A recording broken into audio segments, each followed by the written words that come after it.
বিশ্বকবি রবীন্দ্রনাথ ঠাকুরের একটি বিখ্যাত কবিতা সোনার তরী।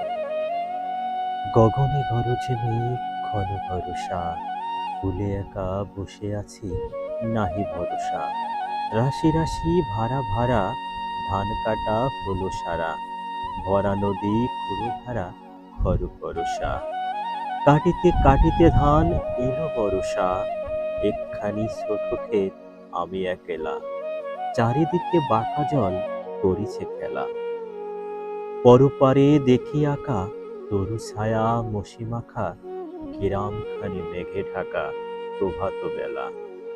এপারেতে ছোট ক্ষেত আমি একেলা, গান গেয়ে তরিবে কে আসে পারে, দেখে যেন মনে হয় চিনি ওহারে।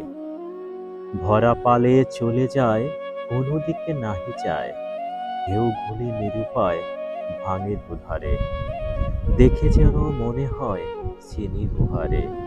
ওগো তুমি কোথা যাও কোন বিদেশে, বারেক ফিরাও তরি কুলেতে এসে। যেও যেথা যেতে চাও, যারে খুশি তারে দাও, শুধু তুমি নিয়ে যাও ক্ষণিক হেসে। আমার সোনার ধান কুলেতে এসে, যত চাও তত লও তরুণী পরে, আর আছে আর নাই দিয়েছি ভরে। এতকাল নদী কূলে যাহা লয়ে ছিনু ভুলে, সকলই দিলাম তুলে থরে বিথরে।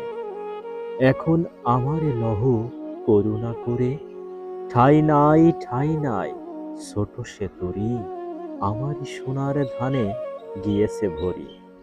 শ্রাবণ গগন ঘিরে ঘন মেঘ ঘুরে ফেরে, শূন্য নদীর তীরে রহিনু পরি, যাহা ছিল নিয়ে গেল সোনার তরী।